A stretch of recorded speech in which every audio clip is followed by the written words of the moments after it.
अस्सलाम वालेकुम व्यूअर्स, मैं हूं समीना पाशा। उम्मीद है आप लोग खैरियत से होंगे। व्यूअर्स, कुछ अहम खबरें और अपडेट्स लेकर इस वीलॉग में आपके सामने हाजिर हैं जनाब। और कल बड़ा इम्पॉर्टेंट वीलॉग था रात वाला, जिसमें मैंने ये बात की थी कि जो ऑपरेशन का एक फ़ैसला किया गया है, ऑपरेशन अज़्म इस्तेहकाम का, इसके ऊपर रिएक्शन जो है वो क्या आता है वो बड़ा इम्पॉर्टेंट होगा। और ख़ास तौर पर पाकिस्तान तहरीक इंसाफ जो कि खैबर पख्तूनख्वा में इस वक्त हुकूमती जमात है, उसको एतमाद में लिए बगैर अगर आप कोई भी फ़ैसला करेंगे तो वो आपके लिए मुफीद साबित नहीं होगा। तो आज के रोज़ पीटीआई की तरफ से काफ़ी शदीद इसके ऊपर रद्दमल आया है। इसकी तफसील से अभी बात करते हैं। इसके साथ साथ आज हुकूमत ने भी पलट कर वार करने की कोशिश की, ख़ास तौर पर ख्वाजा आसिफ साहब ने, जिन्होंने आज एक धुआंधार तकरीर करने की कोशिश की। और इस दौरान क्या हुआ, आज़म नज़ीर तारड़ साहब ने क्या सरगोशियाँ की, इस पर बात करते हैं। और थोड़ी बात करेंगे मौलाना साहब से असद कैसर की मुलाकात हुई है, एक और ये मुलाकात है जिसमें अब एक कमेटी तश्कील देने पर इत्तफाक हुआ है, इसके ऊपर भी बात करेंगे।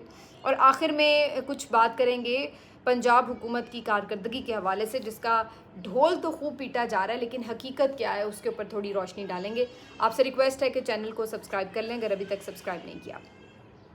सबसे पहले जी, जो ऑपरेशन का फ़ैसला एपेक्स कमेटी में किया गया, उसकी बाज़गश्त और उसके बाद फिर थ्रू आउट उसके ऊपर एक रद्द-ए-अमल आना शुरू हो चुका है। हम देख रहे हैं कल भी पीटीआई के रहनुमाओं ने पार्लियामेंट के बाहर इसके ऊपर बात की और ये डिमांड करते हुए नज़र आए कि इस सारे मामले को पार्लियामेंट में लाना चाहिए, जो मेरा ख्याल है एक बड़ी साइब डिमांड है। पार्लियामान इसी मकसद के लिए होता है, जब भी आप कोई फ़ैसला बड़ा करने जा रहे हैं तो आप उसको पार्लियामेंट में लेके आएँ।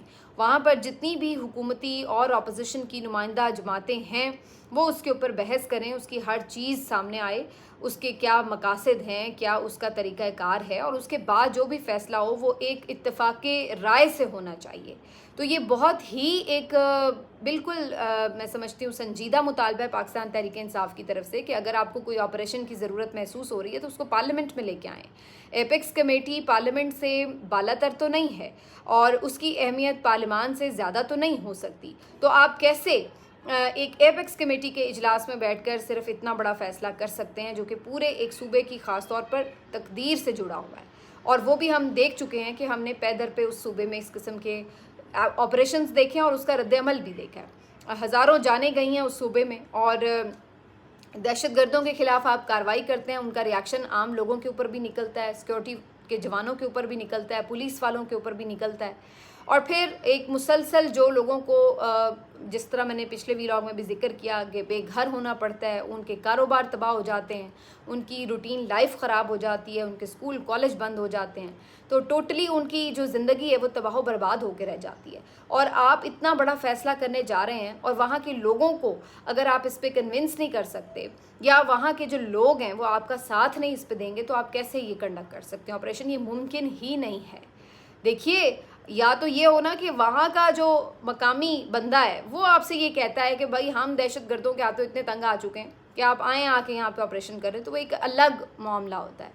वहाँ के लोग चाह नहीं रहे हैं कि ऑपरेशन हो, उनको ऐसी कोई ज़रूरत महसूस नहीं हो रही, लेकिन आप अपने तौर पर ये तय कर बैठे हैं कि जी हमने यहाँ पे ऑपरेशन करना है।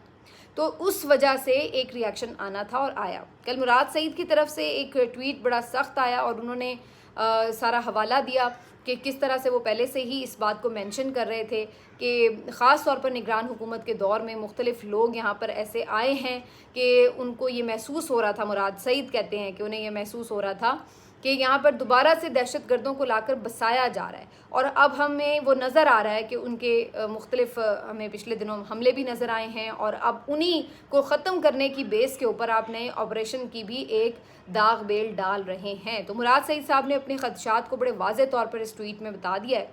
और एक उन्होंने जो इस ट्वीट का एक हिस्सा मैं आपको पढ़ के भी सुना देती हूँ, जिसमें वो कहते हैं कि अब ऑपरेशन होंगे, जनाजे उठेंगे, बेघरी, बेसरो सामानी, ज़िल्लत होगी और फिर अपनी गलत पॉलिसियों पर पर्दा डालने के लिए इन मज़लूमों का खून बेचा जाएगा जो अपने वतन की मोहब्बत में बिला चूनो चुरा मैदान में उतरते हैं। तो जो जज्बे से सरशार मुहिब्बे वतन फ़ौजी है वो तो इसी मकसद के लिए उतर रहा है कि जी हमने दहशतगर्द को मारना है, हमने अपने मुल्क को दहशतगर्दी से पाक करना है, लेकिन उसके पीछे क्या प्लानिंग है, क्या उसकी पॉलिसी से वो मकासद हासिल भी होते हैं या नहीं, उसके ऊपर कैसे बात होगी। आज बहुत से लोग ये बात भी कर रहे हैं कि हमने माजी में भी ये देखा है कि बहुत से ऑपरेशंस लॉन्च करके हमें ये बताया जाता रहा है कि जी अब जो मौजूदा उस वक्त के आर्मी चीफ हुआ करते थे उनको एक्सटेंशन भी दी जा रही है इस बात के ऊपर कि चूँकि मुल्क हालते जंग में है इसलिए सिपह सलार नहीं बदल सकते। जनरल अशफाक परवेज़ कियानी साहब के दौर में भी ऐसा ही हुआ था कि ऑपरेशंस भी चल रहे थे और फिर उनका मुद्दत मुकम्मल हो गई एज आर्मी चीफ तो उनको एक्सटेंशन दे दी गई थी। और फिर बाजवा साहब की दफ़ा ये बता दिया गया हमें कि जी पड़ोस में चुपके अफ़गानिस्तान यहाँ से रिमूव हो रहा है आहिस्ता आहिस्ता, और सॉरी अफ़गानिस्तान से अमेरिका निकल रहा है, वहाँ पे हालात ऐसे हैं वगैरह वगैरह। तो जी वसीतर मफाद में बाजवा साहब को एक्सटेंशन दे दी गई। तो ये जो एक्सटेंशनों का रौला है जो हम देखते आए हैं इसकी वजह से भी लोग बड़े ख़ाइफ़ हैं और उनको ये लगता है कि कहीं नए ऑपरेशन के पीछे ये इस तरह का कोई मकसद तो नहीं है। फिर उसके बाद ये भी बात हो रही है कि जनाब आप ऑपरेशन करते हैं तो फिर उसमें आपको अमेरिका की आशीर्वाद हासिल होती है और उसके ऊपर भी फिर मज़ीद हम देखते हैं कि लोग इस पर तनकीद करते हैं कि अमेरिका की तरफ से फिर आपको पैसा भी मिलता है जो कि पाकिस्तान की इस वक्त ज़रूरत भी है, लेकिन क्या उसकी कीमत ये है कि हम अपने मुल्क में कोई नई जंग शुरू कर लें? तो लोग इसको डॉलरी जंग का नाम देते हैं और वो कहते हैं कि ये डॉलरी जंग हमें नहीं चाहिए। तो अब ये सारा रिएक्शन है और उसके बावजूद अगर आप उसके ऊपर अमल करने जा रहे हैं और बग़ैर लोगों को कन्विंस किए करने जा रहे हैं तो उसका क्या नतीजा निकलेगा? ये बड़ा खौफनाक अमल होगा। आप पहले ही जानते हैं कि खैबर पख्तूनख्वा सूबे के लोग एक ख़ास जमात पाकिस्तान तहरीक इंसाफ के साथ किस तरह से वाबस्ता हैं और आपको भी मालूम है कि उस जमात के साथ आपकी क्या इस वक्त पूरी एक कंडीशन है जो हालते जंग बनी हुई है या एक आमने सामने आप आए हुए हैं, लड़ाई चल रही है। तो ऐसी सूरत में आप उनके ऊपर अगर कोई ऑपरेशन मुसल्लत करते हैं तो इस तनाजुर में भी उसको देखा जाएगा कि कहीं ये पीटीआई की सपोर्ट को ख़त्म करने का या वहाँ का जहाँ पे उनका ज़ोर है सारा उसको तोड़ने के लिए किया जा रहा है। जितने मुँह हैं उतनी बातें हैं, लोग हर एंगल से अब इसके ऊपर बात कर रहे हैं कि इस आखिर ऑपरेशन का मकसद क्या हो सकता है और इसके पीछे क्या क्या मकासद हो सकते हैं। तो इस चीज़ को बड़ा डेलिकेटली देखना पड़ेगा कि क्या है इसके पीछे।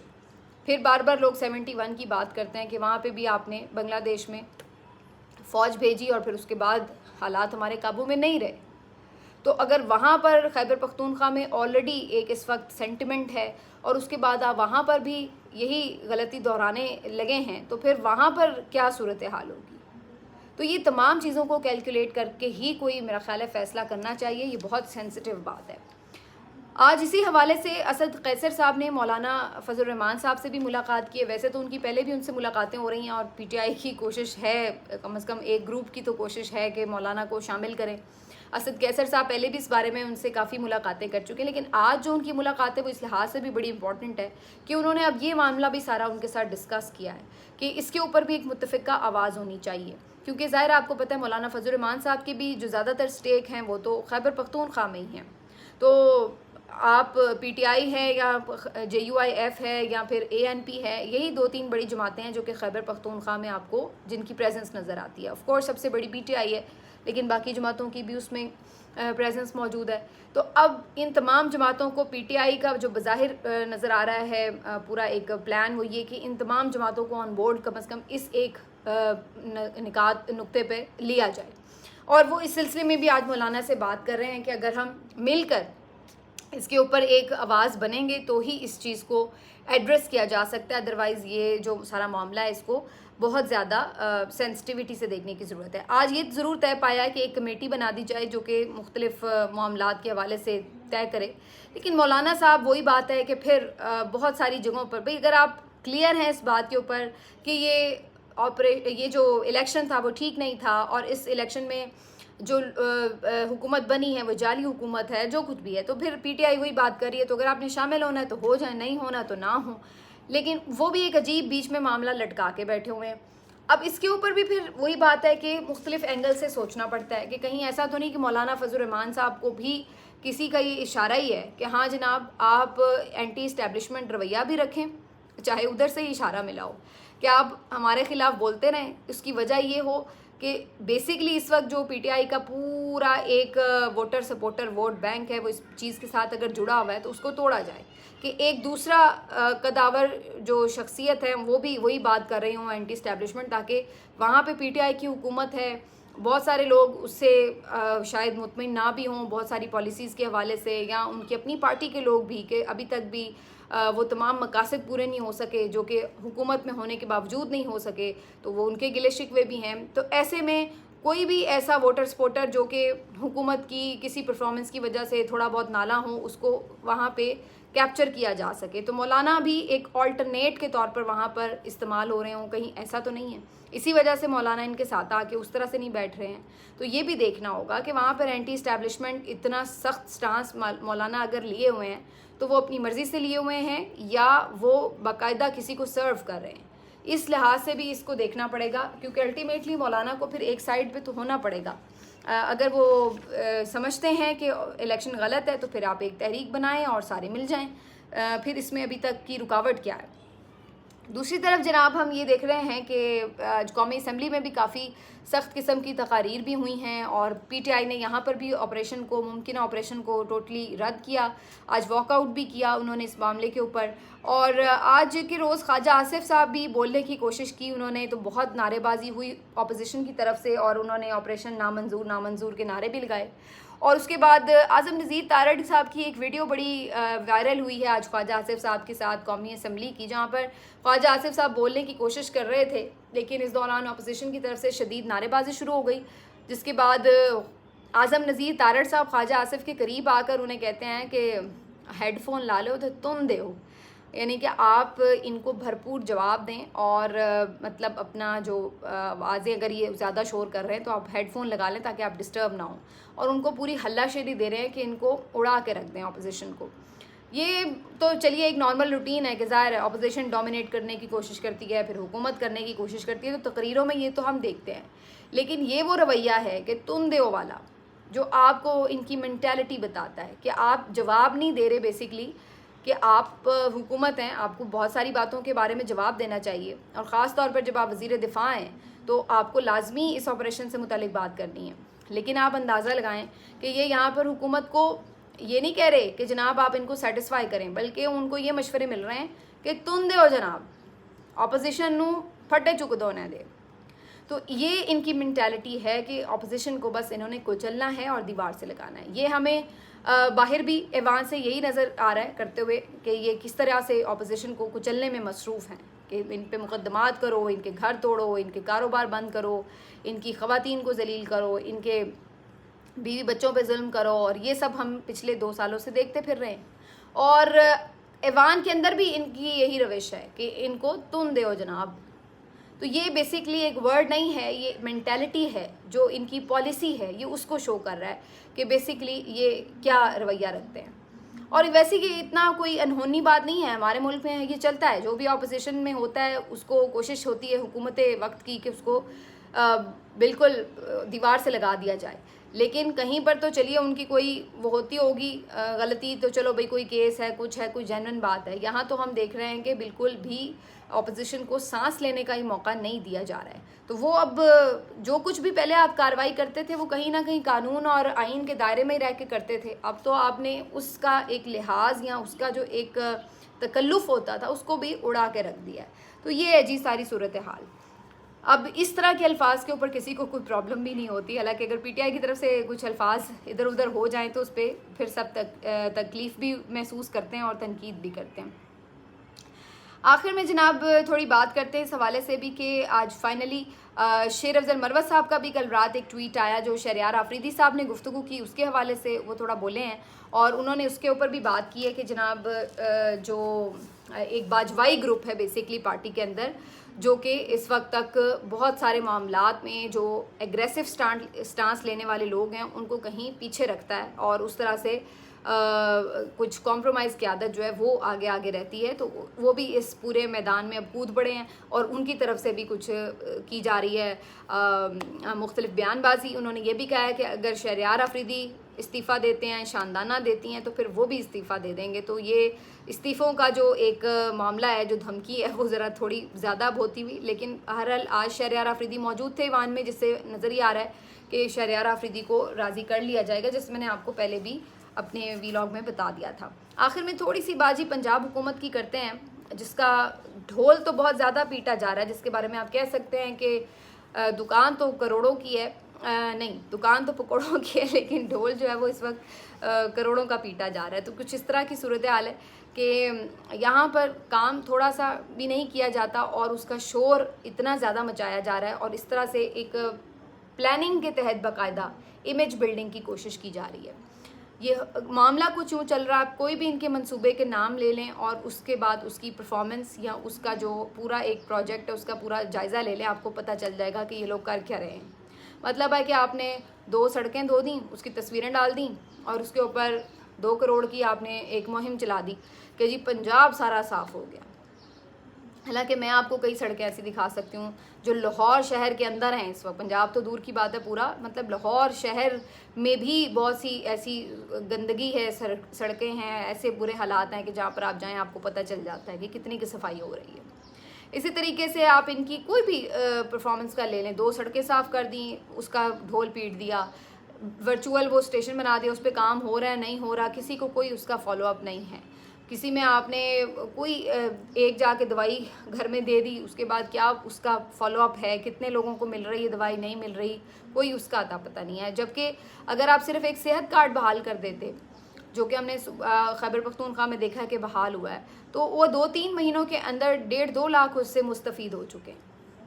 और आप जो है वो एक जाके अम्मा जी को दवाई देती हैं और उसकी आप पूरी वीडियो बनाती हैं और फिर उसको ऐसे मशहूर करते हैं जी पंजाब में तो जैसे सेहत का मसला ही हल हो गया।